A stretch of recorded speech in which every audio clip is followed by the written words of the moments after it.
नमस्कार बच्चों, आज मैं लेके आए हैं सिलेबस हिंदी है। ये सिलेबस बहुत महत्वपूर्ण है। ये वीडियो कम से कम 500 लोगों तक पहुंचना चाहिए बिहार में। ठीक है, चलिए हिंदी क्लास से स्टार्टिंग करते हैं। साधारण भाषाओं में प्रस्तुत किया गया है। ये जो क्वेश्चन है जो समझ आएगा उसके लिए कंपल्सरी है, कोई डाउट नहीं है। ये कम से कम मिनिमम 10 या 20 एवरेज का मार्क्स रहेगा। ठीक है, तो इस वीडियो को कम बिहार में 500 लोगों तक पहुंचाना है। मेरे आशाएं हैं कि आप लोग इसको रीडिंग कर करके, ठीक है, तो कुछ महत्व जानकारी पा सकते हैं। ठीक है, और जो आपका गार्जियन का जो विश्वास है वो कभी हम उठने नहीं देंगे। ठीक है, तो इस वीडियो पर रहिए और जो भी प्रॉब्लम होगा कमेंट में करके जानकारी दीजिए। ठीक है, तो आइए इस सिलेबस को हम स्टार्टिंग करते हैं। दही वाली मंगमा, इस कहानी के सारांश कौन है? दही वाली मंगमा। तो दही वाली मंगमा क्या? दही वाली मंगमा कहानी श्रीनिवास। कौन है? कहानी श्रीनिवास। दही वाली मंगमा किसने लिखा? श्रीनिवास। वह दही बेचती थी। क्या बेचती थी? दही बेचती थी और बेंगलुरु में आकर बेचती थी। कहाँ पर आके बेचती थी? बेंगलुरु में आके बेचती थी। मंगमा जो है दही वेंकटापुर से आकर बेंगलुरु में बेचती थी। को क्या बेचती थी?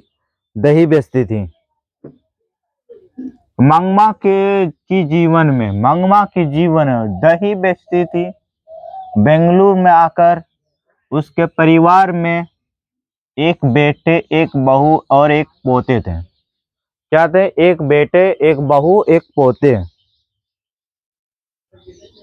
मंगमा की बहू, मंगमा और बहू की झगड़ा बच्चों के कारण। किसके कारण? बच्चों के कारण। बहू ने मंगमा को राक्षसी कहा। क्या कहा? राक्षसी कहा। किसने कहा? बहू कहा। ठीक है, मंगमा को। किसके कारण? बेटे के कारण। उसका जो बहू है अपने बेटे को मंगमा से अलग कर दिया, राक्षसी कह करके। मंगमा और नजमा, मंगमा और नजमा, मंगमा और नजमा अपने अधिकार के लिए झगड़ती थी। अपने अधिकार के लिए झगड़ती थी। ऐसे मनोरंजन जो गांव समाज में जाती है तो बेचने के लिए, तो कभी कभी नौज हो तो ये जाते हैं। ठीक है, तो वो क्या कहते थे नजमा कि हमको थोड़ा सा दही चाहिए। तो उसका मतलब लगातार वही काम है, दही दही दही दही। ठीक है, नजमा का। तो ऐसे थोड़ा सा हंसी मजाक में चलते रहता मंगमा। ठीक है, किसके लिए? दही के लिए। मंगमा और नजमा दही खुशी से लेती थी। मंगमा से नजमा दही खुशी से क्या लेती थी? रंग पप्पा। रंग पप्पा गांव के थे, लंपट थे। रंग पप्पा गांव के थे और लंपट भी थे, जुआड़ी भी। नजमा से धन चाहता था। क्या चाहता था? धन चाहता था और इज्जत भी लुटना चाहता था, अनाथ समझकर। क्या? अनाथ समझकर इज्जत लूटना चाहता था। किससे? मंगमा से। मंगमा के बेटे, एक बेटा, उसकी शादी मंगमा बेटे और पोते सन्हे नजर से देखती थी। किस नजर से देखती थी? सन्हे नजर से देखती। कभी वो बुरा ख्याल से नहीं देखती थी। ठीक है, कौन? न मंगमा।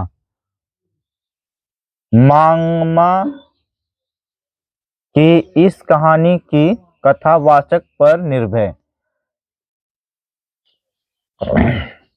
इस कहानी दही वाली मंगमा, इस कहानी दही वाली मंगमा श्रीनिवास। कौन है? श्रीनिवास।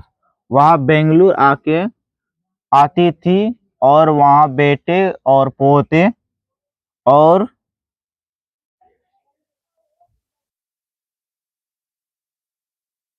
सास बहू संबंधी पर निर्भय बहुत थी। समझ गया ना। इस कहानी पर प्रस्तुत किया गया कि पूरा परिवार एक खुशी से जीवन जीते थे। कौन इस कहानी को प्रस्तुत किया गया है? श्रीनिवास ने। ठीक है, श्रीनिवास ने कहा गया है कि मांगमा दही बेचती थी, वो भी क्या, बेंगलुरु में आकर के। ठीक है, और अपने बेटे और बहू और पोते के लिए एक सनहे नजर से भी देखता था। ठीक है, मांगमा क्या क्या करती थी? मांगमा क्या क्या करती थी? वह क्या करती थी? दही बेचती थी, पान भी खाती थी, पोते के लिए मिठाई भी लाती थी, कुछ पैसों भी कमाती थी। देखो क्या क्या करता था, दही बेचती थी, पान भी खाती थी, पोते के लिए मिठाई भी लाती थी और कुछ पैसे भी कमाती थी। मांगमा क्या बेचती थी?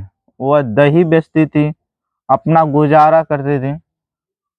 वेंकटपुर से बेंगलुरु बेचने आते थे। कहाँ से आते थे? वेंकटपुर उसका गांव है। ठीक है, वहां से आकर के बेंगलुरु में और दही बेचने आती थी और कुछ पैसे से अपना आभार जीवन जीती थी। और कुछ पैसों से अपना आभार जीवन जीती थी। नजमा की बुद्धि मांगमा। देखो, नजमा ने अपना बुद्धि किसको देती थी? मांगमा। इतना बुद्धि दे दिया है कि वो बुद्धिमान हो गया बहुत ज्यादा। कौन? मांगमा। तो वही बोला है, थोड़ा सा यहाँ बाय मिस्टेक हुआ है। नजमा की बुद्धि मांगमा को दे देती। नजमा ने अपना जो मतलब हंसते फूलते बहुत आगे निकाल दिया, बुद्धिमान बना दिया। इतना बुद्धिमान बना दिया कि नजमा से भी चरगुना कौन बन गया? मांगमा। ठीक है, मांगमा का परिवार। मांगमा का परिवार बहुत खुश था। मांगमा का परिवार बहुत खुश था। उसका एक बेटा, बहू और पोते से एक साधारण जीवन